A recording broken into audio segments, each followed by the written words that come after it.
No kidding.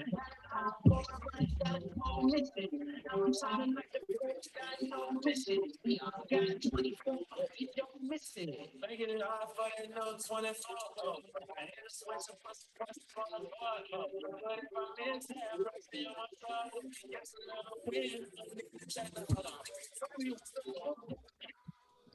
So hi people, welcome to today's session, today's first empowerment day. My name is Oyen. I am the managing director here at the Black Coder Bootcamp. So I'm just going to quickly introduce the Black Coder Bootcamp to you all. In the meantime, if you have any questions for us and for the panelists today, please put them in the chat and we'll be happy to answer them.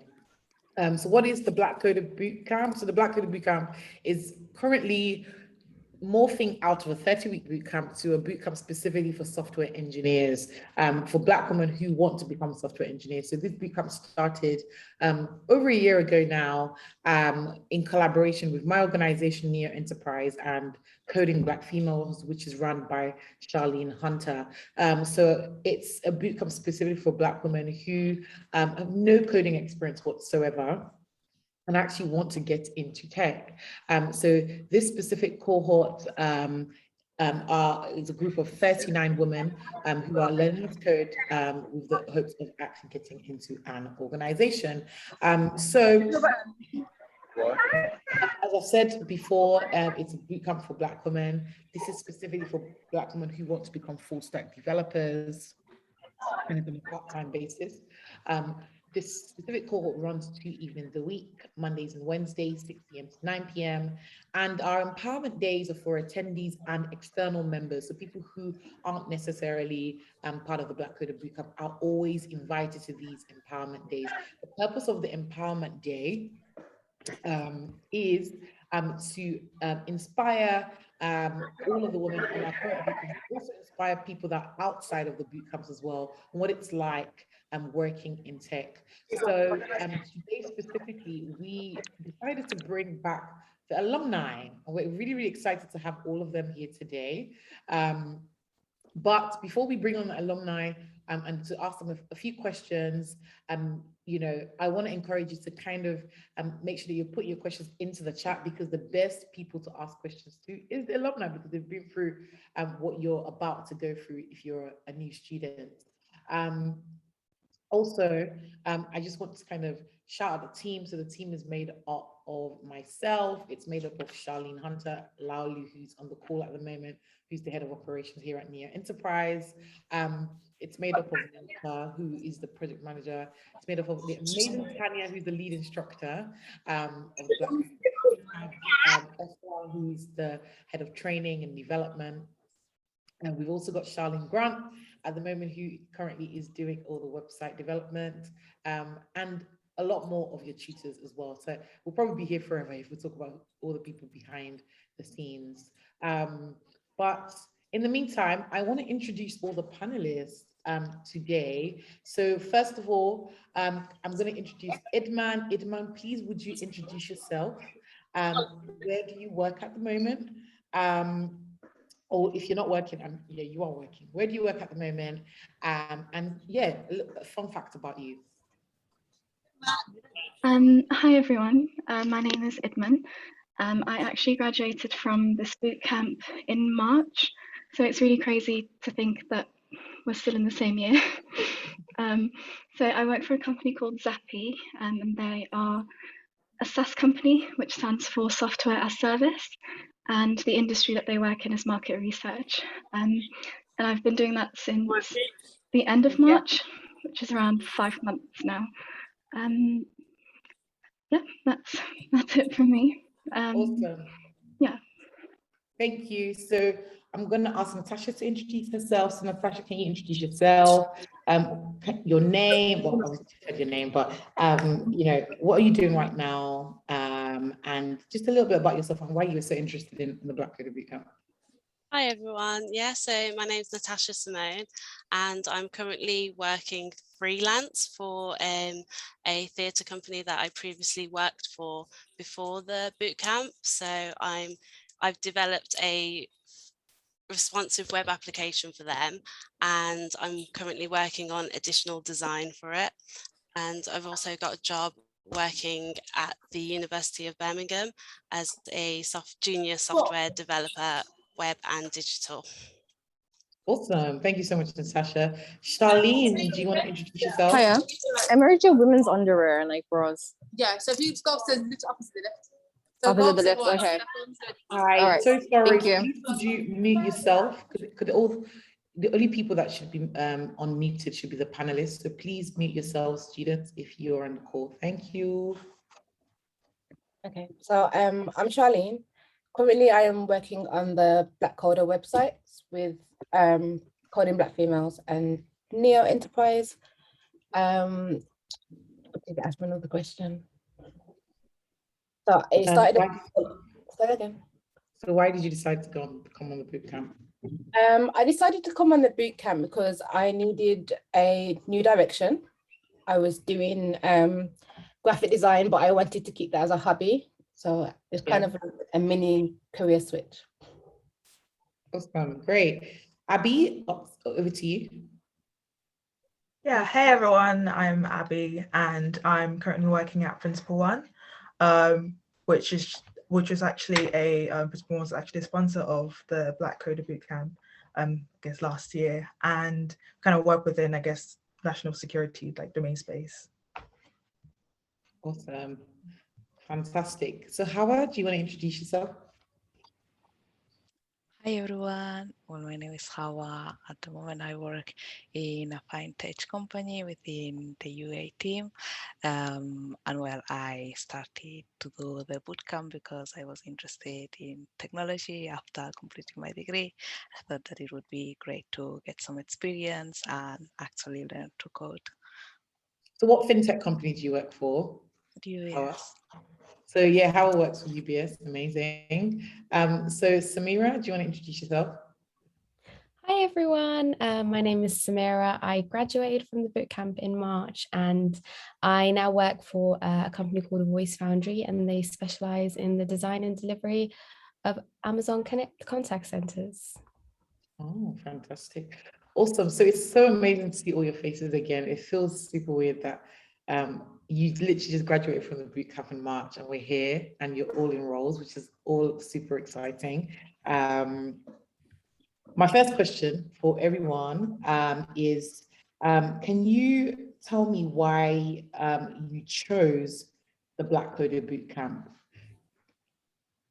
And what was, first of all, actually, what were you doing before the bootcamp and why did you choose to come on the bootcamp or chose specifically the Black Coder Bootcamp?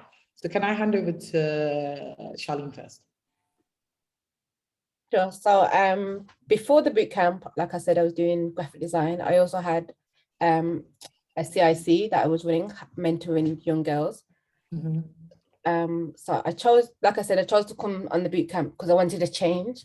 I felt like I was turning all my hobbies into, like, I was relying on them financially, so they weren't hobbies anymore. Isn't that what entrepreneurial people do? Just turn your hobbies into money. It is, but now I feel like my job is, it's the other way around. It's like I can't actually code for fun outside of work, so it's cool. Oh, awesome. So Abby, what were you doing before the bootcamp and why did you choose to come on the Black Coder Bootcamp? Yeah, like Howard, actually, I was studying at university as well, and I was really interested in just wanting to just learn more about like just tech and coding altogether. And from there, it just happened to come across Black Coder. But yeah, I think Black Coder itself, it was just something that offers something quite unique. I think being able to study alongside people who I guess want the same goal as you and they're just driving within a really supportive environment. I really enjoyed that aspects of it. And that's what really drew me towards Black Coder specifically. Awesome, great. Samira? Hi, can you hear me? Yes, we can hear you. Okay, awesome. What was the question, sorry? I'm very So what were you doing before the bootcamp and why did you choose to come on the Black Coder Bootcamp specifically? Before the bootcamp, I had just graduated from university. I was only 6 months after graduation. I had worked in the industry of my degree for a bit and decided I didn't like it. So I was avidly looking to transition careers, but I found that like learning by myself different coding languages was hard and there was no one there to learn. It wasn't as fun as it would have been to be in a bootcamp with other people who had similar goals. Awesome. Itman? Same question. Question. Yeah. So for me, I graduated with a degree in international relations. I didn't really do anything with it, and then I had my son, so I took a two-year break to just kind of stay at home and raise him. And then I went into tutoring. And then while I was tutoring, I developed an interest in coding, and conveniently came across the Black Coder bootcamp on Instagram. So I applied for that. And the reason why I applied is because I really wanted to be able to learn in a supportive environment. Because most of the institutions that I'd studied at were not very diverse, and I wanted to be able to learn in an environment where I felt supported. And I think just like the general aim of getting more Black women into tech really appealed to me. And I just believe that I would get more out of the Black Coder bootcamp than any other bootcamp. Okay, awesome. That's great. Hawa, I think I was answered the question already, I believe. Yeah, sort of. Yeah. But yeah. Natasha. Yeah, so for me, I had a degree in theatre, television and performance, so absolutely nothing to do with coding. I didn't actually know anything about coding. I came across the opportunity via the radio. I heard Charlene talking about the opportunity to learn about developing web applications, and I just thought it sounded really cool and interesting. And like Idman said, to be able to work in a supportive environment with other people that look like myself, you know, that sort of representation, not being a minority in certain aspects is really, I think that really helps you and benefits you. Having that support system would be great. So that's kind of why I chose that. And also for a career change, I was looking at a career change anyway, so it kind of fell at the right time for me. Yeah, so that's why I chose it. Awesome. How sorry, I believe I cut you.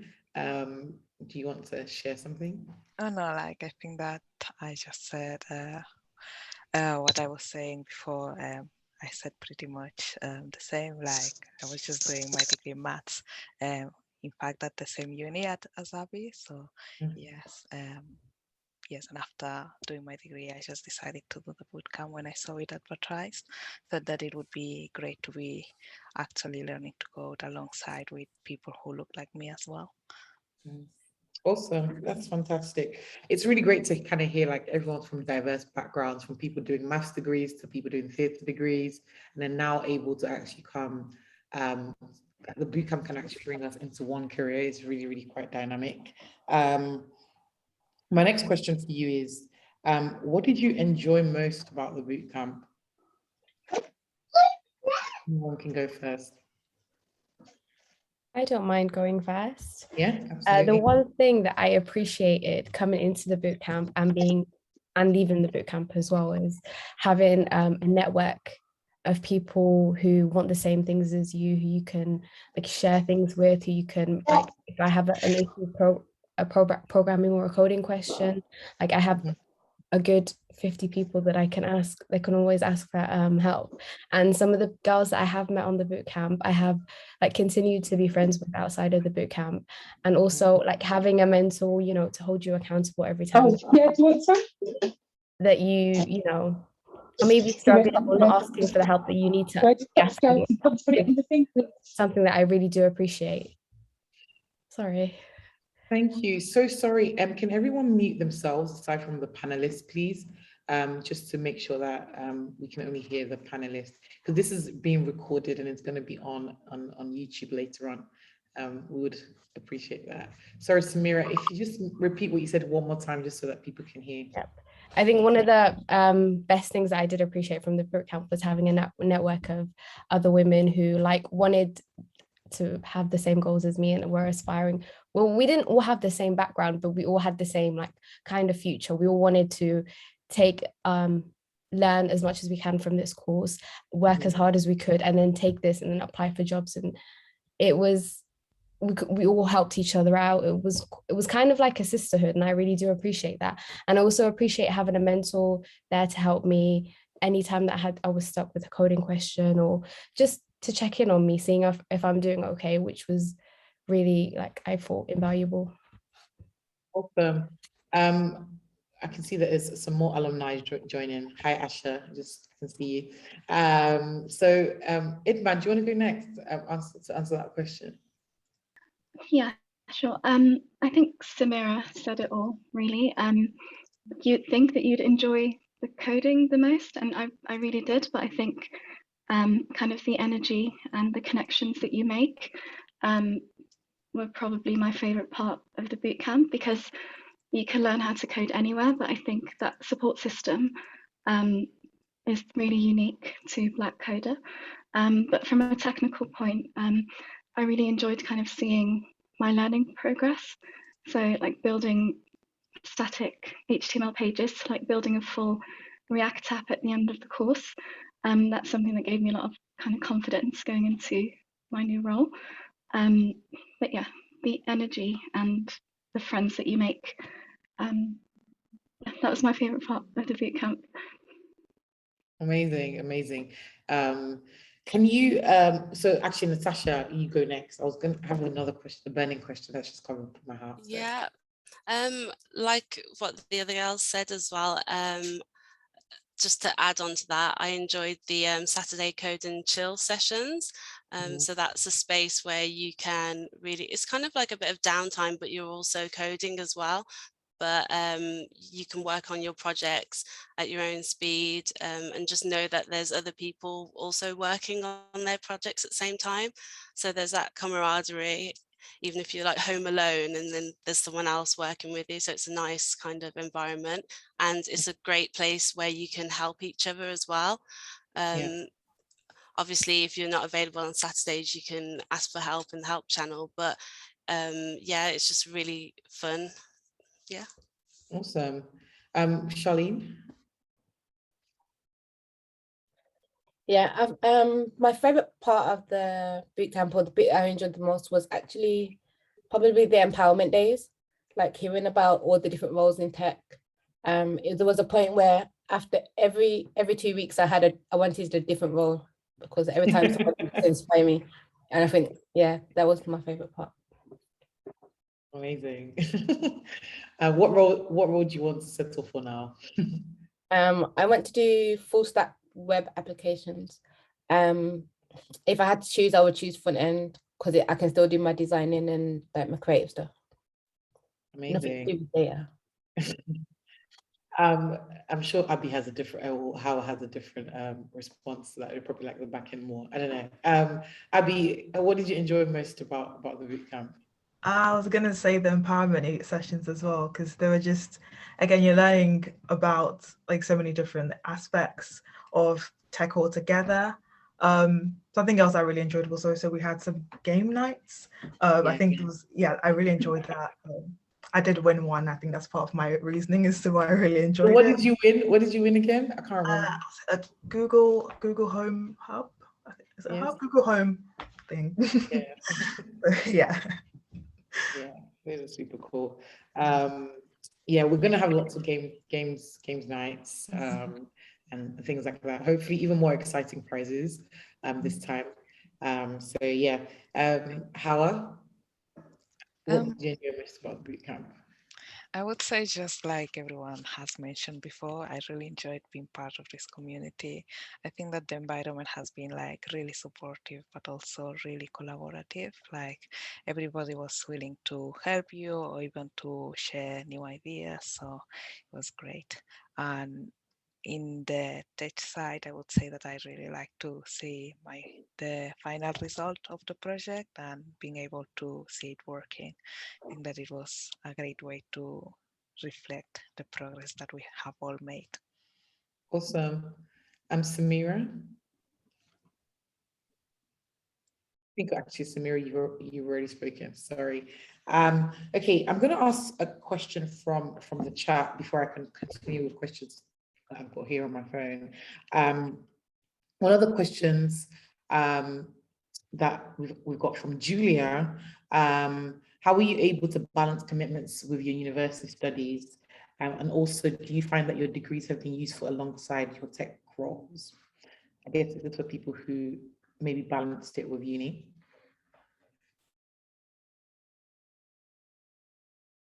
I don't mind jumping on this, although, so I wasn't studying at university at the time of starting the bootcamp, so I just finished at the time. But when it comes to at least answering the question on, like, did I find your degree useful alongside tech roles? So I studied at University Law with Criminology, so that wasn't really technical at all, but coming into this new role, working within, I guess, like national security.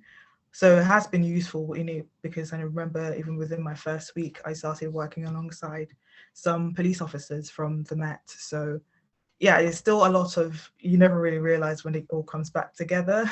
So you go into, assuming you're going to go into like a full stack development, but you just, I guess for me at least, don't really forget the part that you started with when learning at university. So it's been useful in my I guess career, but yeah, it's just been useful to have that, I guess, secondhand knowledge for me anyways. Awesome. Does anyone else want to chip in with that question? Yeah, I was gonna say, no matter really like what you study at uni, everything is transferable. So for instance, I did a teaching degree, and I find that reading documentation like with encoding comes a bit natural to me because I'm used to like setting that stuff and breaking it down smaller. So yeah, everything's transferable, even down to like cooking or like hobbies that you have. You can always bring it with you. Awesome.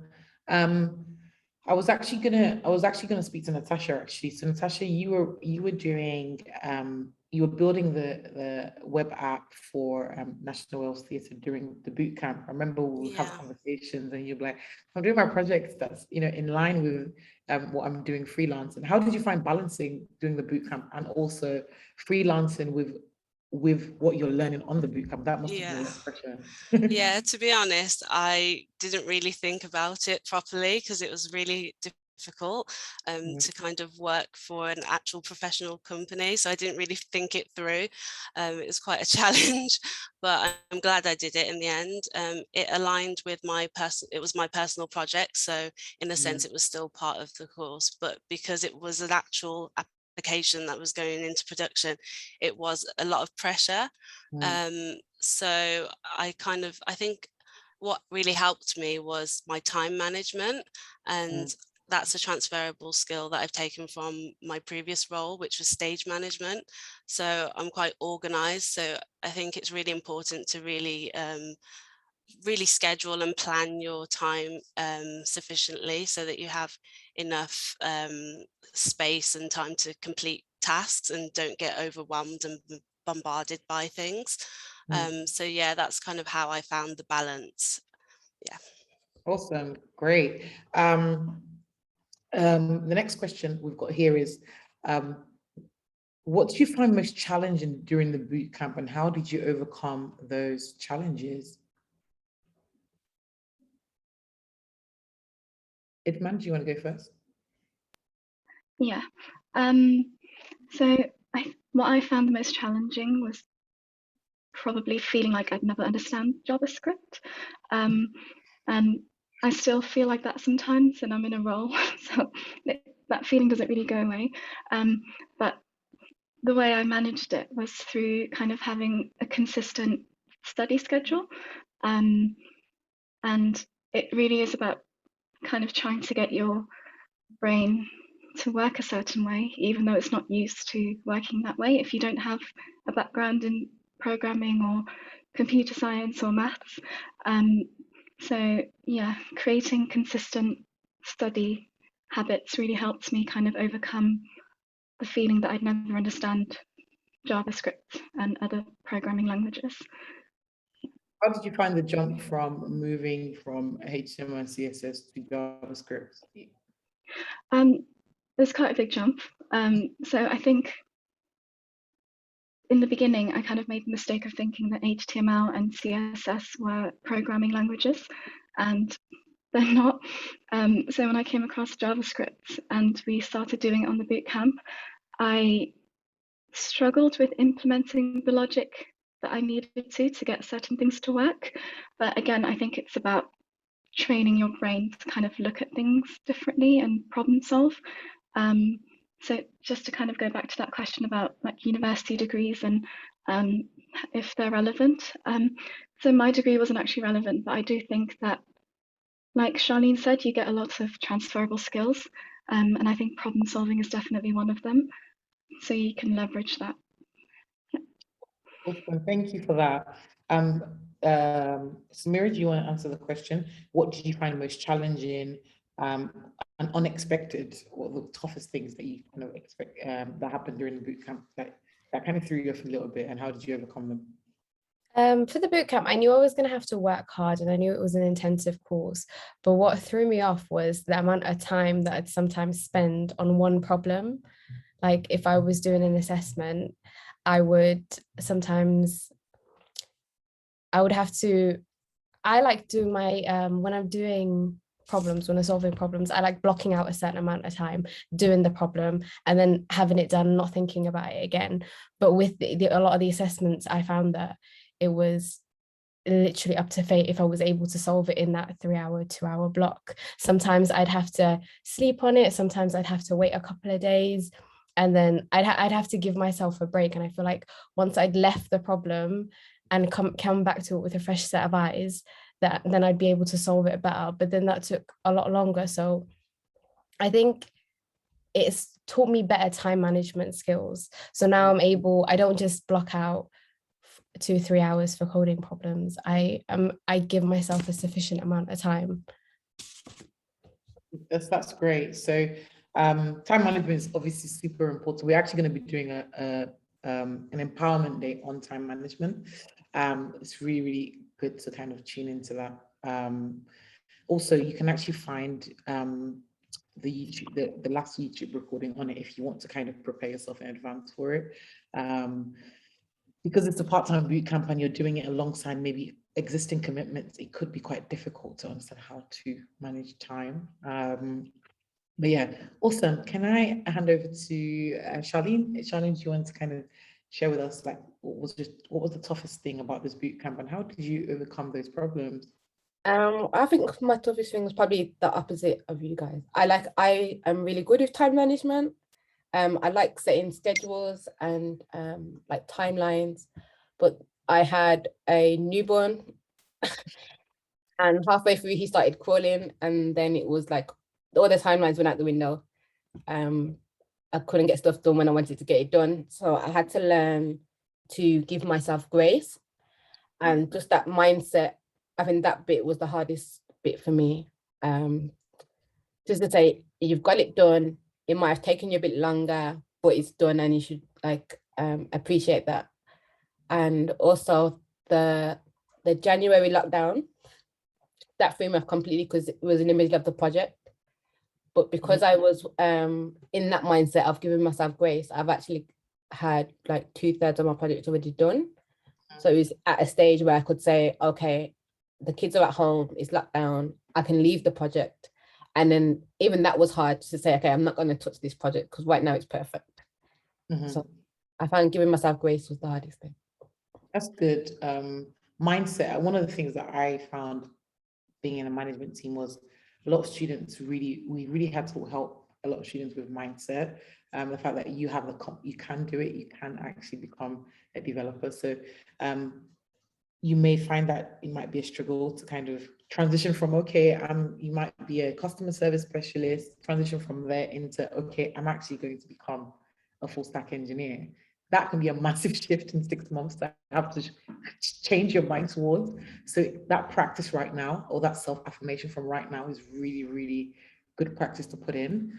Because when it comes to taking that plunge, you could be like, oh my gosh, like, you know, I know Idman was saying earlier on before the call, she was like, I still can't believe the fact that I'm actually, I'm a full stack engineer, and I'm actually every day working in a tech environment, and it can be a bit of a plunge. But anyway, Abby, what was the toughest thing for you? I think, yeah, absolutely mindset, because I think especially studying or learning something completely brand new in a remote setting, at times it can feel quite lonely, or you can feel sometimes that, oh, everyone else gets this, or everyone else is a lot smarter than me. And then I guess that's like the imposter syndrome to kicking in, like everyone else must just be super amazing at this, and I've been spending 10 hours in this one problem. But having to just realize, like, that's what I really enjoyed about like the Slack channels, because everyone's always posting in there, and it just, yeah, after a while I just realized you're never really alone. There's always people around you to help and support, and I really enjoyed that. Tanya, you're not an alumni, but I'm going to ask you a question. What was the toughest part about teaching the Black Coder Bootcamp? Hi, I did not expect to say anything. All right. The toughest part for teaching for me was I was still working full time. Yeah. So I literally finished work at like 5:59 p.m.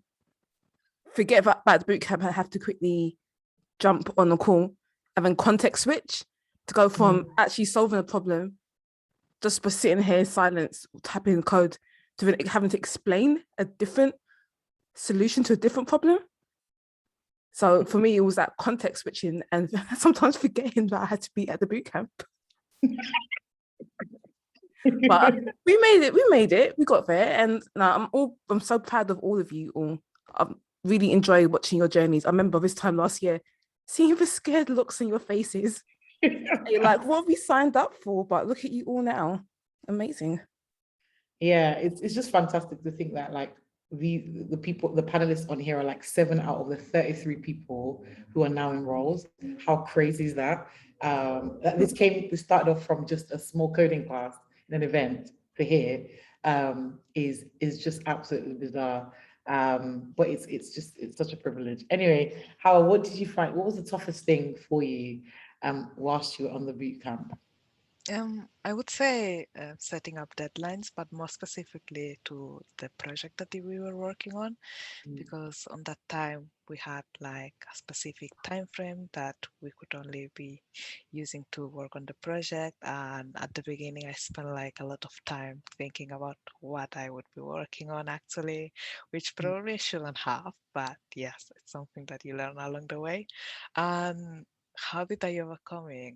Well, I guess that with times you get to have a bit more practice and knowing how much time it will take you a certain thing, and also always having some extra gap to just in case, you know what I mean? So yes, I would say that. Awesome, that's great. Thank you so much. My next question actually is going to be, it's not on the list, but it's about imposter syndrome. So how did you find navigating, because we've been speaking about mindset, how did you find navigating the feeling of imposter syndrome whilst you were learning, and even going through that process of, you know, interviewing for roles and getting interviews and going into the job interview and getting in your first day? How did you find navigating that? Amira, it looks like she wants to speak. I found it really hard to navigate because I constantly felt like I'm in over my head. This is too much for me. I can't do this. But I'd always tell myself the same thing. Like, if you work hard, you'll go far in life. Like, that's all you need to do. You need to be willing to want it. You need to be willing to work hard. And it's the bare minimum. And there's people in job roles that are way underqualified than you, and they're still getting the money that, you know, could be better spent. So there's no such thing as imposter syndrome. Everyone is where they deserve to be. That's very good, girl. So I think one of the things as well as women, especially as Black women, I remember, like, you know, when I would be doing this career session with some of the ladies, and even some of the ladies in some of the other boot camps that we run, and we look at the list of the job roles, they're like, oh, well, I can't do like 5 out of like 15 of those, so therefore I can't apply. You know, but actually, if, you know, when you look at other people, maybe look at men, they would apply for it, even if they can only do one. So I want to encourage you, like, if you're on here and you think, oh, I can't do everything, so I can't apply. Actually, the reason why you're a junior is because you're going to be employed to learn whilst on the role. Everyone here is learning on, you know, I think was it Natasha or Samira that's doing an AWS certification at the moment? So you're still in your learning phase. Yes, Samira is in the learning phase at the moment in her role. Do you want to speak a little bit about that, actually, because it might be good insight. So the company that I work for provide AWS Connect contact centers as a service. It's not actually a necessity. So on the job spec, they did say that they wanted someone who had AWS experience for a year. And I made it quite clear on my CV that I hadn't had that, but I also did make it clear that it's something that I'm willing to work for. It's something that I want in the future. And as part of the job role, it's actually not a must. They don't want anyone with accreditation or the certifications, but they are willing to fund it. And now I'm just making the most of the opportunity in my training period. Awesome, fantastic. So that's just kind of proof to show that you can actually learn whilst kind of in a junior role, because that's I guess that's the expectation when you're in those types of roles. So yeah, over to you, Idman. Like, how did you combat imposter syndrome during the boot camp, during your interview, your recruitment process, and now that you're in your role, and maybe in your first year as well, in your new role? Yeah, so for me, it was a strange one. I think during the boot camp, I didn't really experience much imposter syndrome. And I think that was because we were all kind of on a similar level and we were all learning like together. So there was no pressure to actually like do like super well, if that makes sense. We were just kind of trying to be better versions of ourselves and work towards a common goal. But I think once I started my role, I think the imposter syndrome hit really, really hard, because the jump from kind of not having a lot of coding experience to being in a job where you're kind of expected to code a lot of the time, that was quite difficult. And it's like a daily struggle, I think. It's something I go through on a daily basis. And I think when you find yourself going through that, you really need to stop yourself and just be a bit kinder towards yourself and realize how far you've come. I think the other day, a colleague of mine didn't pass probation, and like in my head, I was just like that's me, like I'm gone next. So I think I think software developing is the profession with the most imposter syndrome, I think, if I remember correctly. So it's a daily struggle to kind of navigate that. But I think the only way that you overcome that is to be kind to yourself, but also to just keep improving your technical skills and know that not everyone knows everything. Like no one knows everything. So technology is constantly changing. And even the most senior of developers is still kind of learning every single day. I was telling Natasha, I just came out of a pairing session today, and in my head, that was a story that was quite easy to work on. And I struggled with that for 3 weeks. And I came out of a 2-hour pairing session, and the other developer couldn't quite solve it either. So we decided to kind of leave it there and go back to it on Monday. So sometimes it's a lot worse in your head, and your peers kind of recognize how well you're working, but you don't see that in yourself. So I think kind of definitely start working on that mindset now. But Really good. yeah, you can definitely overcome it. I think just requires practice. Fantastic. Oh yeah, I just wanted to say something to that. Oh, you might. Oh, thanks, mate. I was going to say that with mindset and imposter syndrome, a lot of the time it starts because you put yourself down here and everyone else up here. So it's really important to remember that you're all on the same level and no one's better than you. Some people might be some people might have figured out how to tap into their superpowers better, but you're not better in it than anyone, and no one's better than you. So when you start from that core belief, it helps you navigate those seasons, even when things are intimidating or threatening to your career. And then also just riding through that wave and thinking your way out of imposter syndrome, because sometimes when those thoughts come, it kind of clouds everything and it just becomes like this cloudy day. But actually, sometimes it's really important to see the things that you are doing well and affirm yourself there, and you'll be able to bring out the sunshine. So that's just my thoughts as well. Amazing, amazing. Thank you so much for that, Lowly. That was really, really encouraging. Charlene, how did you combat imposter syndrome? You're in the boot camp, after the boot camp, now in the freelancer position. I say during the boot camp, the biggest thing that helped me combat it was you guys, like the mentors, the staff, and especially the other students, especially like in my cohort, and those are who I would meet on like coding chill. So they kind of whereas like I said before with the kids, sometimes I feel like I miss something. And then but when I'm helping others in like on coding chill, they're like, wait, you know quite a lot. So I feel like I was being hard on myself. So yeah, the encouragement from the rest of the bootcamp was definitely. Abby, do you want to chip into that? How did you combat imposter syndrome? Yeah, again, I think just talking to other people, explaining some problems you come across, or just explaining what you've been doing, and then you kind of realize, oh, I actually do know something, and it's not just like in my head that I'm down here and everyone else is just above. It's just explain things, explain what you've been doing, and you just realize how much you really do know and how much you have achieved within a short space of time as well. Amazing. How so you're now working in the corporate space, which is obviously completely different from when you're studying. Remember, the reason why I'm actually highlighting the corporate space, because when I was working for someone, I worked in a corporate space, and I remember my first week was like, I felt like literally my jaw was about to drop like multiple times because of the massive transition from just kind of chilling with friends and being me into the corporate space was quite a big deal. How have you been able to kind of combat it working at a company like UBS?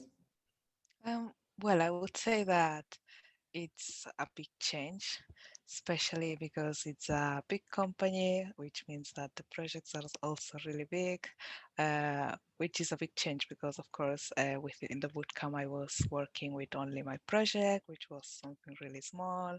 I could know each part of the code, like never forget why did I put that in that place or anything like that. But within my new role, there are many projects and sometimes it's hard to navigate within the code itself.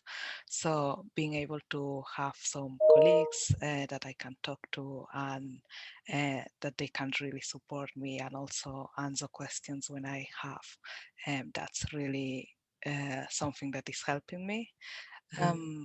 But yeah, at the same time, it's really a fast-paced environment, which I guess that I'm still trying to get used to it. And yes, working on that. Awesome. Can you, my next question is, can you tell us a little bit about the interview process when applying for jobs? Me too. Yeah, go ahead. Yeah. I would say that when I was interviewing, that's when I had a lot of imposter syndrome because, as you mentioned, like some people just look at the job description, and if they don't fit all of it, they just think that they are not capable to do the job. So that was me. But in the end of the day, I decided to just go ahead and apply to roles that maybe I thought that I wouldn't be able to do because yes, if you don't risk it, you don't end up knowing what can happen, right? So yes, I would say that if I were to give any tips when applying to jobs, it would be don't apply to the company that you want to go to first, because I think that the first application needs to serve as a practice. So you will receive a lot of feedback, and you yourself, you will be able to identify things that you think that you could have done better. So definitely try to apply to different type of roles, but also yeah, don't make it too broad, because then you won't be able to focus too much on the applications, and sometimes they need to be tailored as well. Very good there. How did you find the interview process, Abby? I believe, Abby, you got about two job offers. You know, how did you find that process, and also what made you choose Principal One, for example? Yeah, so during the job, I guess, application process, there were like several stages, and you sort of have to, I guess, be on top of each and every stage that you're on. So the thing I found like useful for me was just making notes about what I did during, you know, this interview and what I should be looking forward to be discussing like in the next interview. Yeah, I guess the reason why I decided to like go with Principal One was, in the end, was just as personally I found that the job title was a lot more broad, so a lot more flexible for me to kind of try a lot more roles and then be able to really decide like where it is I want to, like what space do I want to stay within specifically. So that's like, I guess, the main thing that drew me to Principal One, really, and also how just, yeah, how supportive I felt that they were being sponsors on the bootcamp as well. Awesome. Samira? One thing I learned from the interview process was different companies put importance on different stages. So for some stages, for some companies, it was very important for you to be a good culture fit. You'd have to fit into their team, and it didn't matter so much that, you know, you came from a bootcamp background or had no coding background, because they'd be willing to teach you. But other companies would want for you to like know as much as you can, because they want to kind of throw you in at the deep end. They want you to start coding right away. But you get to figure this out, I'd say, quite early on in the interview stage. One tip that I do want to give to the girls is it's very important to stay consistent in applying for jobs. It's like I would block out maybe 2-3 hours, not 2-3 hours, I'd say 30-45 minutes to apply for jobs, and I'd block out 3 or 2 days of my week, and I would just do interviews back to back.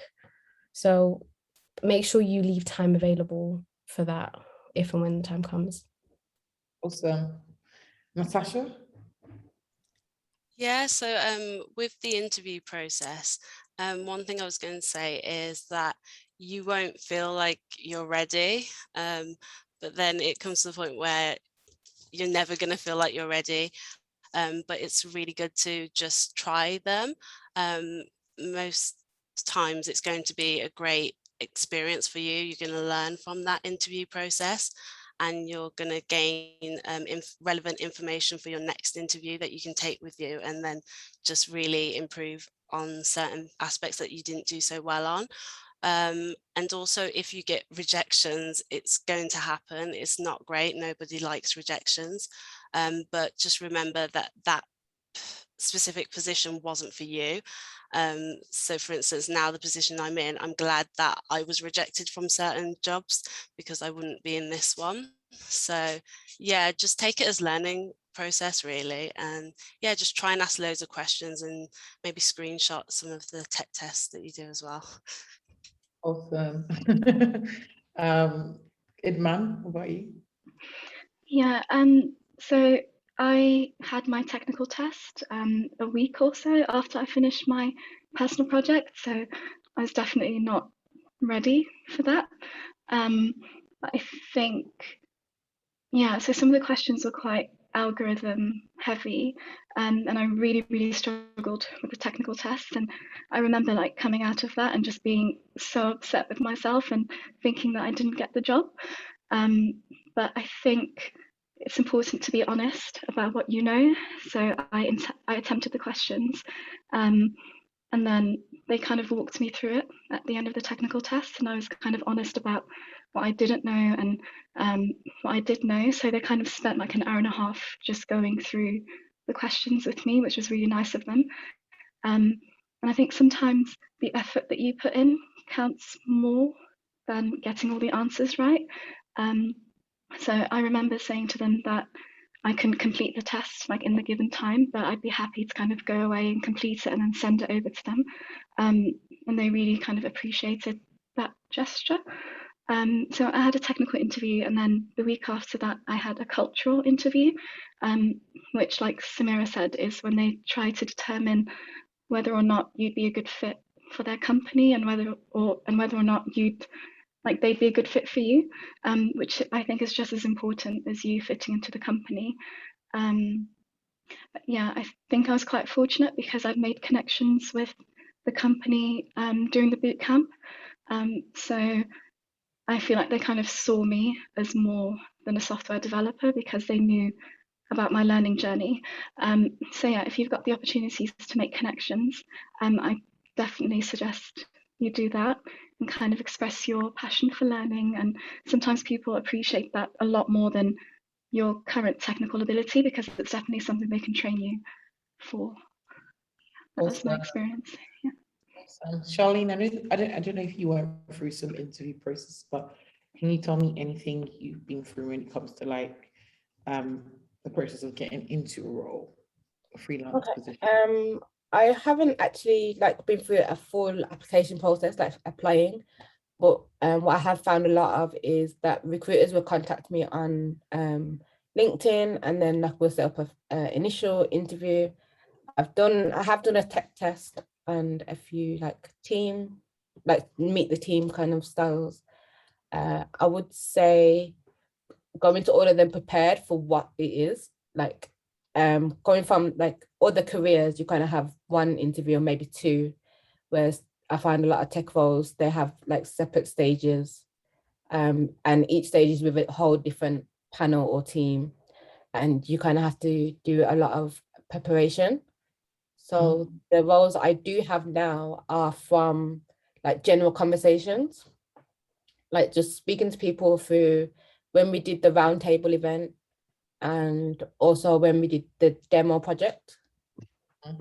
So yeah, so any opportunity you get to talk to a prospective employer, you may not think you're going to work with them right now, like if you meet them on an empowerment day or something, but it could happen in the future. So always sell yourself to the best that you can in every conversation that you have.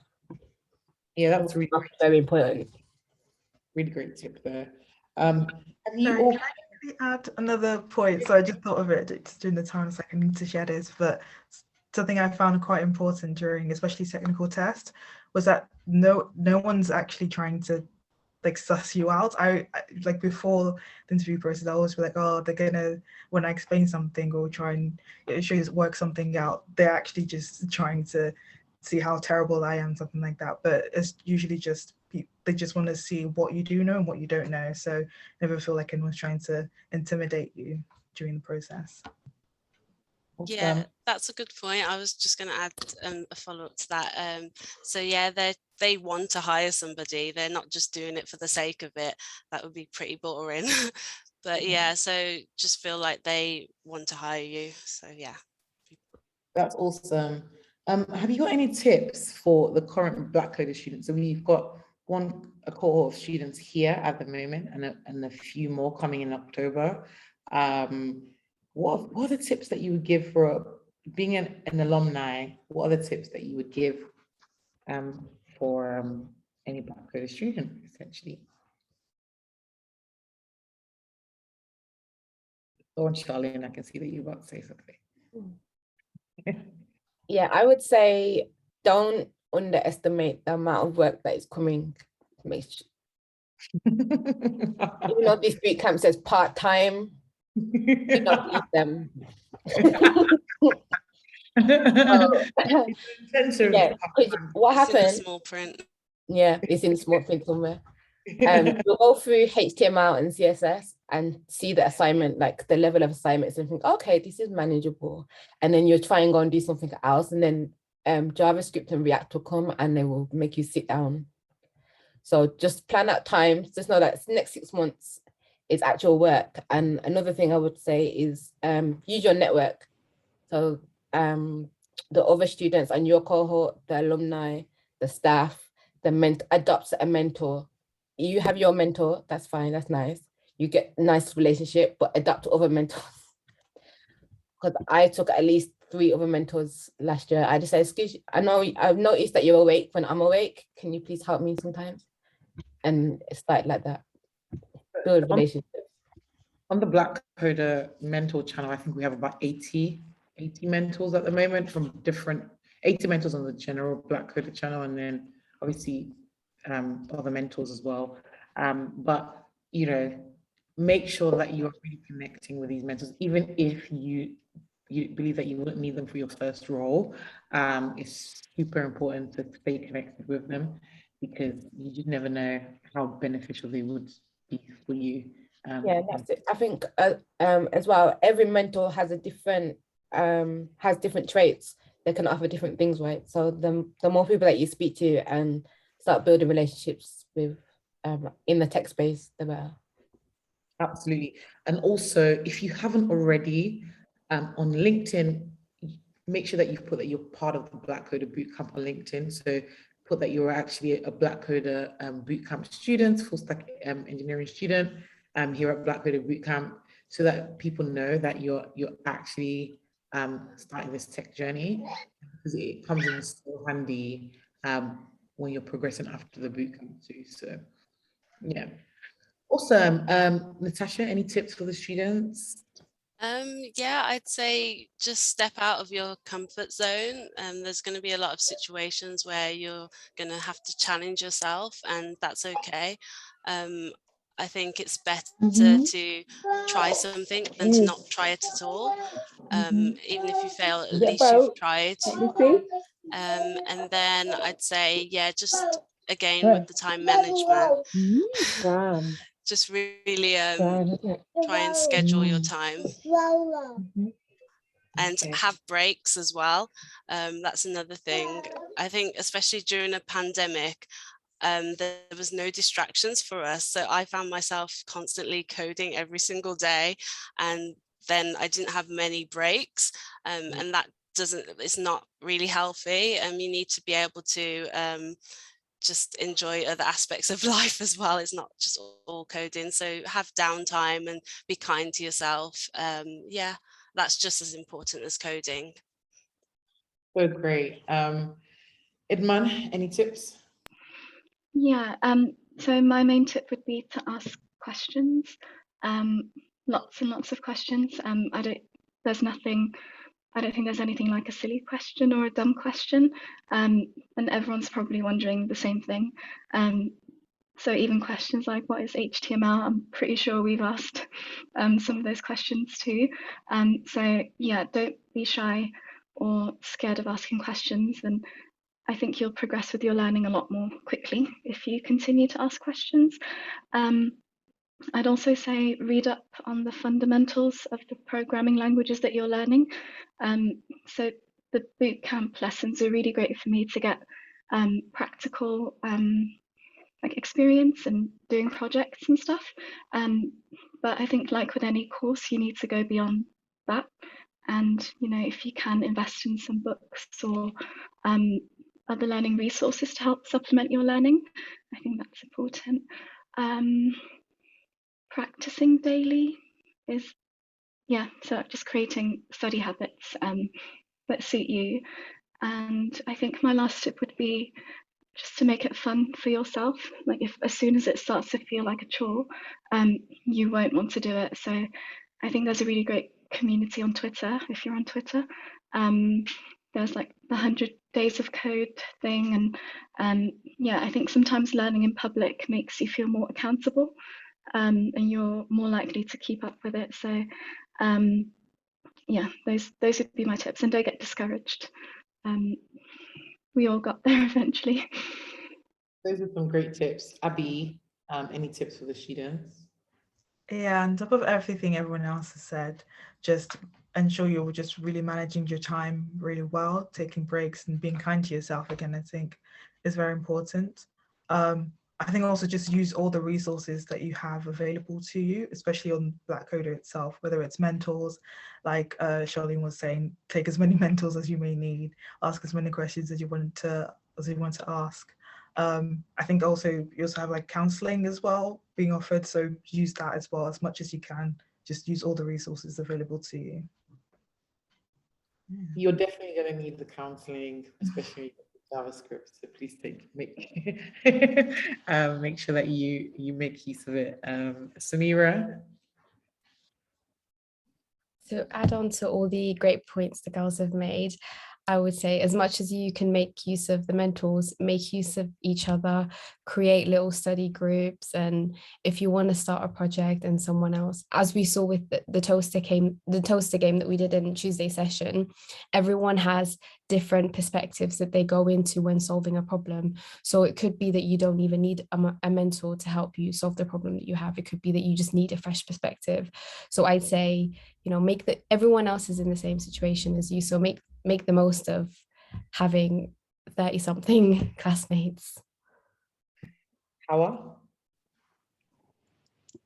Yes, I would just add, make sure that you take all of the opportunities that are available within the bootcamp. I think that at this time you will be exposed to many challenges, so take them as you come, just try your best.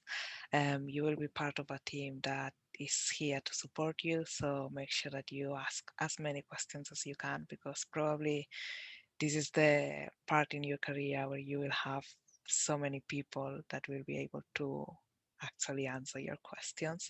So take advantage of that. And yeah, make sure you do your homework. Yeah, it's really important to do your homework. It helps so much when it comes to the last project. If you keep on top of your homework, and we are going to be a lot more strict, I guess, with assessments in this cohort. Last year we weren't as strict, even though some people may think we weren't. So this cohort we're going to be a lot more strict with assessments and whatnot. Lauli had a question, so I'm going to hand over to Lauli to ask a question. Hey guys, so Julia had a question and she said, how do you guys stay disciplined when motivation was low? This is open for anyone to go forward. Okay. I can answer that because I reached a point last year where I was like, I can't, I don't know how to move on from where I was. I think around the time that I was talking about when we went into the second lockdown, and I just didn't have any headspace. What I did was there was another young mum on the bootcamp in my cohort.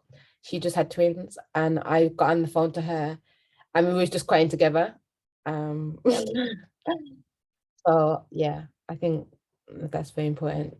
And then what happened after that, we decided to meet up once a week and we actually work together with the babies screaming in the background. We just leave them to it on their own, but they can scream. So I think that's the biggest thing for me. Even in working, I have to kind of stop saying like, oh, sorry, the baby's screaming, because I get really anxious about like background noise and stuff. So yeah, reaching out to somebody who I felt comfortable with doing that.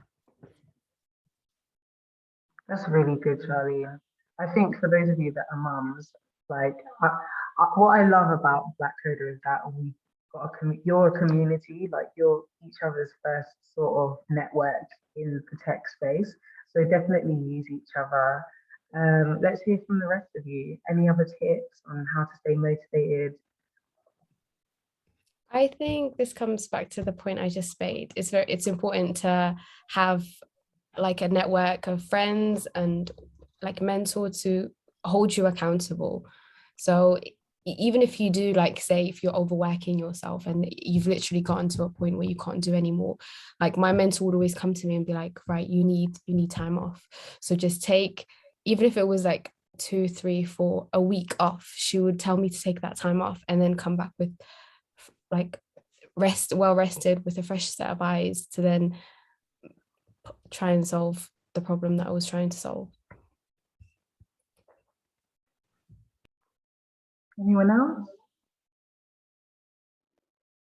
Okay. I think for me, like motivation is one of those things that always kind of goes up and down. And I think when you get those dips in motivation, that's where I think your discipline and like study habits come in. So if you kind of make it a point, like if you make Black Coder a non-negotiable, like every evening for an hour, or adding on a bit of time after you've had the sessions, and you commit to it, I think those study habits will kind of help you when you don't feel like doing it. But yeah, that's helped me a lot, kind of creating study habits or forcing myself to kind of sit down at a specific time to go over what I've learned, and also recognizing when you need to take breaks, like Samira said. Natasha, did you have anything to add to that? I'm trying to think now. Yeah, I think the most important thing is that you support each other. I think it's inevitable that people learn at different paces, but that's actually good because you can actually help each other in that sense. So for instance, when I wasn't so good with understanding APIs, I could speak to somebody else, and my strong point was CSS.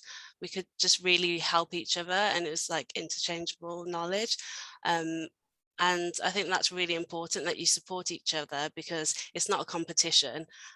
There's enough competition out there in the world when we go and get jobs. So yeah, it's just remembering that it's a support system. You can reach out to people. Love that, love that. Abby? Yeah, I feel like all the amazing points have already just been I guess reiterate, just also being kind to yourself is something I'll say is being really important during just when you feel unmotivated. It's just if you do need a break, again, you can just take the break. I know, yeah, so many people have different ways of learning, different paces of learning. During my time at the boot camp, I think just some time before that, I also found out that, I guess I received a diagnosis of autism, of being on autistic spectrum. So realizing that I'm still learning at the same pace as everyone else, but not being, I guess, too harsh, just being kind to yourself at times, and not taking things too seriously when it's time for a break. I think that's a very important thing to just keep in the back of your mind just throughout this whole time on the boot camp. So there are two sort of trends in everyone's answers: community, like plugging into each other, and accountability with discipline, I guess. Howard, do you have anything to add to that? I think that everyone has commented some great points. I think that being able to have really a friend and someone that you can talk to sometimes really helps. And yes, just reaching out to everyone, make sure. I think that now that courses are online, maybe it's a bit more easier to just sit in your own desk and not really communicate with people, but do make the effort to reach out to people. And also, as much as you reach to mentors, also make sure that you have some connections with the students as well, because in the end of the day, it will be like a 6 months program. It will be easier if you have people to share this journey with. So definitely make sure that you reach out to people. And at the same time, I think that's something that really helps, is looking back at what you were doing before. In this way, you can also say, oh, I've been able to achieve all this during this time. So it can maybe motivate you to achieve more. I love that. I want you to say one Yeah, go ahead. it's not really like advice, but what I would say is even like this weekend while you have no big assignments apart from reading, to look for a role with the biggest salary and print it out. And then write down the list of why you're doing the bootcamp, what's your end goal. So give yourself motivation, and you can either leave that on your desktop, or I usually have a vision board just as a screensaver. That's a really good point, actually. We have a Vision 20 session coming up in 2 weeks with Daniela Genus, who's a business coach and business strategist. And she's going to be talking you guys through your aspirations for what life will look like post the boot camp. So that's a really good exercise that Charlene has got you guys to think about. So I definitely recommend that, and you'll probably go into more depth when you have that session in 2 weeks' time. Sharon has a question for you guys. She says, how did you guys decide on your personal projects for the course, and did you have any idea before you started? So what would be really good is for each of you to say what you did for your final project, and then how you went about deciding that was going to be your project. Can we start with Natasha? Yeah. So I was kind of torn whether to, I did my project with National Theatre Wales, which is a theatre company that I previously worked for, obviously in a theatre capacity. And I decided to work with them because I reached out to them and they actually needed a responsive web application. So I used my network in that sense. But I was still torn whether to do that or just to make my own project, because I thought maybe it might be a bit too much pressure to actually develop a real app during the process. But yeah, so I think that was a really good choice that I did stick with it, because it really challenged me, and I'm still learning things now. I'm still working on it. I thought I was going to just hand it and be like, that's done, but they're still asking me to design for it, so they're pretty happy with what I've done. But yeah, that's how it came about. It's just using your network. So there's probably companies that you've worked for in the past, maybe they need an application, so that might be interesting. But yeah, that's how I chose my personal project. I'm not sure about the other girls. Who wants to go next? Howard? Sure.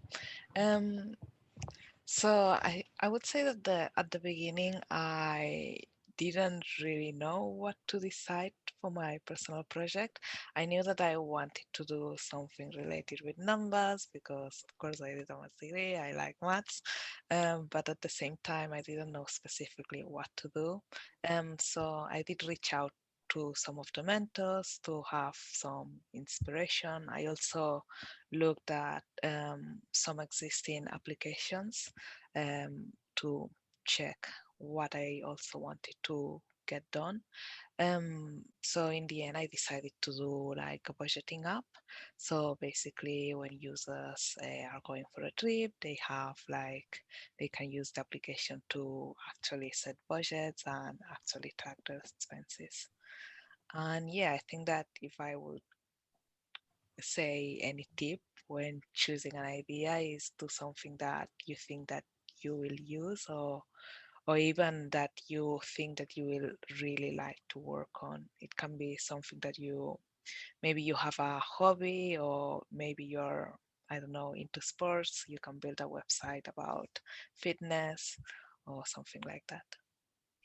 I'm just going to quickly add, for people who are joining in that are not in the current cohort, that may be joining us in October or are thinking of applying for the Black Coder Bootcamp in general, have a think about your first job, like where you would like to work, what type of company you like to work, and maybe if you're struggling to understand what to build, try and build your project around that company, because what you find is that those employers will be super impressed by your work. I guess how a budgeting tool, which is in line with the fintech company she's working with, try and build things in theme with your first ideal role.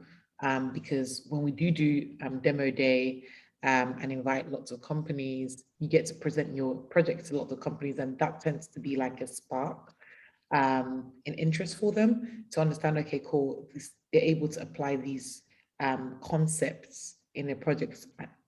I can see how they can apply it in my organization as well. So that's what I would advise.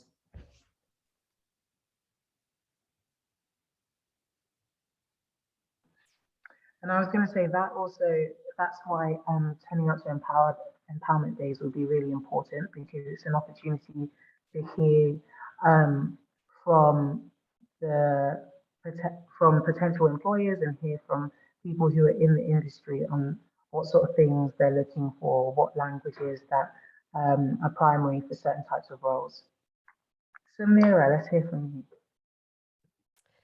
So for my final project, I really wanted to combine my science background with what I'm doing now. So I've got a degree in chemistry, and at the time I had a sister who was studying for her GCSE. So I was like, oh, what if I would do a revision web application? So I actually made a GCSE chemistry web page with different modules that you could scroll through and a quiz that you could test your knowledge. That sounds so good. Like it's bringing back so many memories. So we had, what was it called, Oyen? We had the demo day. So I just remember hopping between the rooms and seeing you all present your ideas. It was just, yeah, it was brilliant. It was brilliant. So I'm so excited to see what you guys in the new cohorts come up with. Abby? Yeah, I just I went with thinking an e-commerce store, as it was like one of the ideas that we got in the boot camp. I know like we had a session where we were able to start thinking about what we want to start building for our for the demo day. And I think I really liked Oyen's point on how like you'll build something where it's probably applicable to a role that you want to be in. I know like even within my interviews, I'll get questions on the applications that I built within the bootcamp, especially for our demo day. So build something that you want to learn, like you're really interested in, so you want to continue like learning about it, learning about maybe like some small components that is more applicable within like a particular application. And also like that you see more that will come up more often within a role. Because yeah, you find the process a lot more enjoyable as well when it's something you enjoy altogether.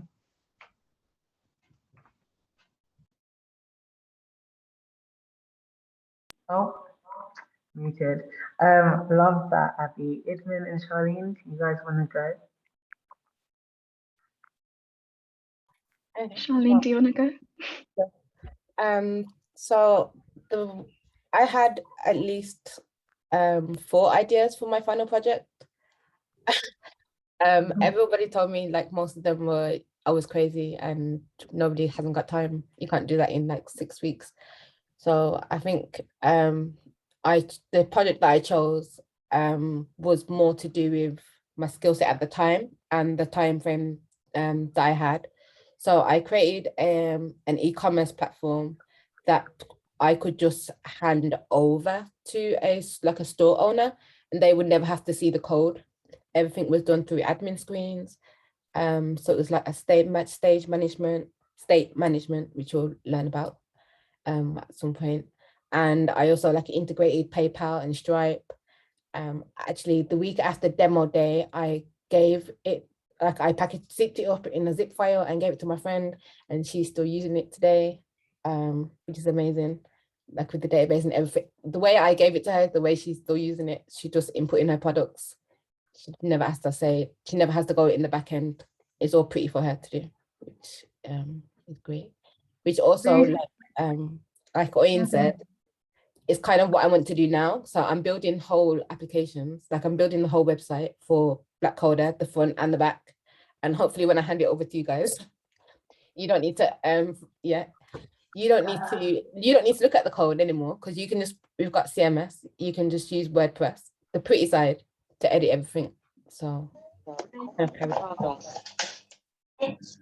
brilliant. Edmund, let's hear from you.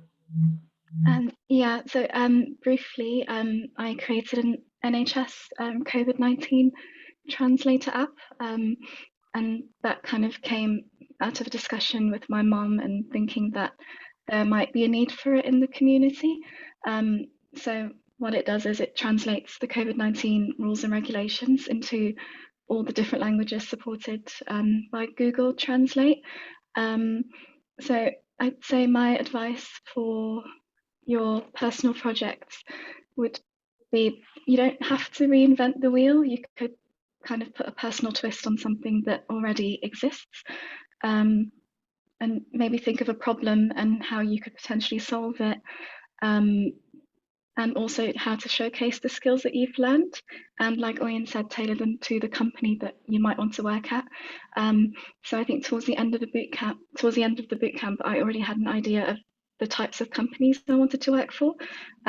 So my app was very kind of focused on APIs and React, because I wanted to showcase those skills. But yeah, I'd also say start thinking of your projects maybe from the beginning of the bootcamp. Like, it's never too early to start thinking about it. Yeah, and just draw inspiration from everywhere. Just keep a note of your ideas. Edmund is right. It does come around really quickly. So do you have your mind on thinking about ideas, even if it's just jotting down your ideas and thinking, and then just feeling out which one you want to go through with by the time it's time to start, because it's intense. It doesn't feel like, did it feel like 6 months, ladies? It doesn't feel like 6 months. It goes really fast, and there's a lot to learn and pick up. So you'll be focused on learning, and then all of a sudden, and I think last year there was a couple of, like, a week where everyone was just like, oh my gosh, I've got a final project to do, and I wasn't thinking about it much. So do definitely have your minds there, guys. It's really going to help you. The floor is open for a few questions before we close. Does anyone have any questions or anything that they just want to contribute towards the conversation? I was just going to say, yeah, don't be scared. It's a great experience. It's probably one of the best experiences. I'm so glad that I signed up to it. I wouldn't change it.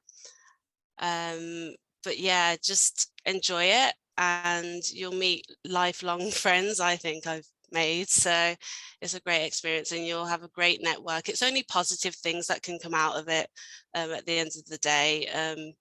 So yeah, just enjoy it.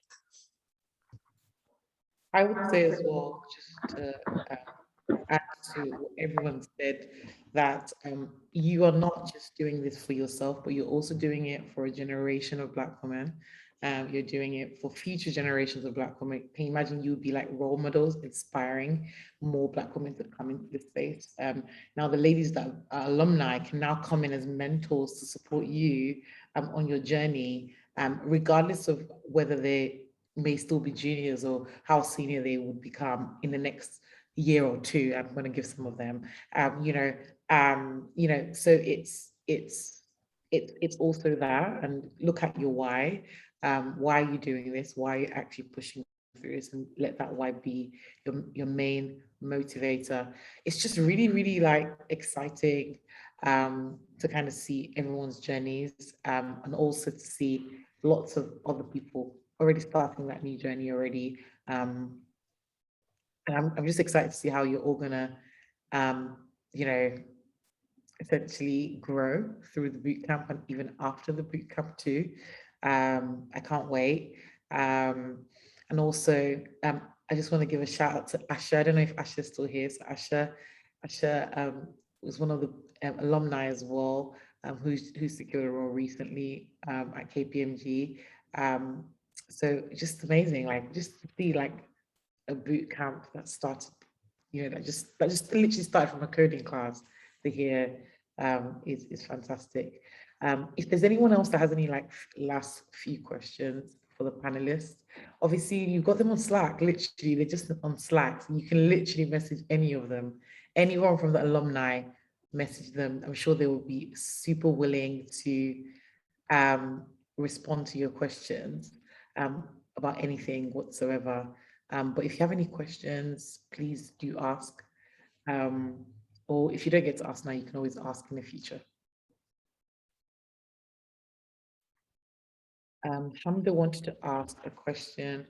Now that COVID restrictions gone, will we get to meet up at some point? So sessions will be completely remote, but we are planning for some empowerment days to be physical, depending on how people, we actually are planning a few events as well here in Birmingham at and alumni would also be invited to, by the way.